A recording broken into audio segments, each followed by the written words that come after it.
मुबारक हो, आपको अभी पता चला है कि आप हामिला हैं। चाहे आप महीनों से कोशिश कर रही थीं, आइए एक खुशगवार हैरत है, आपके जिस्म ने पहले ही एक हैरत अंगेज सफ़र शुरू कर दिया है। इस वीडियो में मैं आपको बताऊंगी कि हमल के पहले महीने में बिल्कुल क्या होता है, आपके जिस्म के अंदर क्या हो रहा है, कौन सी अलामात की तवक्को रखें और अभी से आपको क्या करना चाहिए। पहले समझते हैं कि आपके अंदर क्या हो रहा है। पहले 2 हफ्तों में आपका जिस्म बैज़ादानी की तैयारी करता है। फिर आपके साइकिल के तकरीबन 14वें दिन एक अंडा आपकी बैज़ादानी से निकलता है। अगर एक नुतफ़ा इस अंडे तक पहुंच जाए तो हमल ठहर जाता है, आमतौर पर फ़िलोपियन ट्यूब में। ये बारावर शदा अंडा तेज़ी से तकसीम होना शुरू कर देता है जैसे ये रहम की तरफ सफ़र करता है। तकरीबन 6 या 7वें दिन ये खलियों का छोटा मजमुआ रहम की दीवार में जड़ जाता है। इसे इम्प्लांटेशन कहते हैं।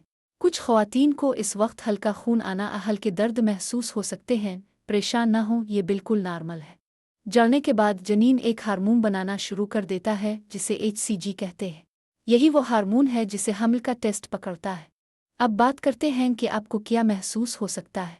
पहले महीने में बहुत सी ख़वातीन को कोई फ़र्क महसूस नहीं होता, लेकिन कुछ इब्तिदाई अलामात में माहवारी का न आना, छातियों में दर्द, आसूजन, थकावट, बार बार पेशाब आना और कभी कभी मतली शामिल है। तो अभी आपको क्या करना चाहिए? सबसे पहले फोलिक एसिड वाली प्रीनेटल विटामिन लेना शुरू करें। फोलिक एसिड बच्चे के दिमाग और रीढ़ की हड्डी की नशोनुमा के लिए बहुत ज़रूरी है। रोज़ाना 400 माइक्रोग्राम लें। दूसरा, अपनी पहली डॉक्टर की मुलाकात का वक्त लें। तीसरा, शराब, सिगरेट और नशा आवर चीज़ों से मुकम्मल परहेज़ करें। हमल के दौरान शराब की कोई भी मिकदार महफूज नहीं है। चाय और काफ़ी भी महदूद रखें। अच्छी ग़िज़ा खाएं, फल, सब्जियां, दालें, दूध और सालम अनाज। कच्चा गोश्त, कच्ची मछली और बग़ैर उबला हुआ दूध ना लें। आराम करें और तनाव से बचें। आपका जिस्म अभी एक गैर मामूली काम कर रहा है। अपना ख्याल रखें और मदद मांगने से ना घबराएं। खुलासा यह है कि पहले महीने में आपका बच्चा एक खलिए से एक जुड़े हुए जनीन तक पहुंच जाता है।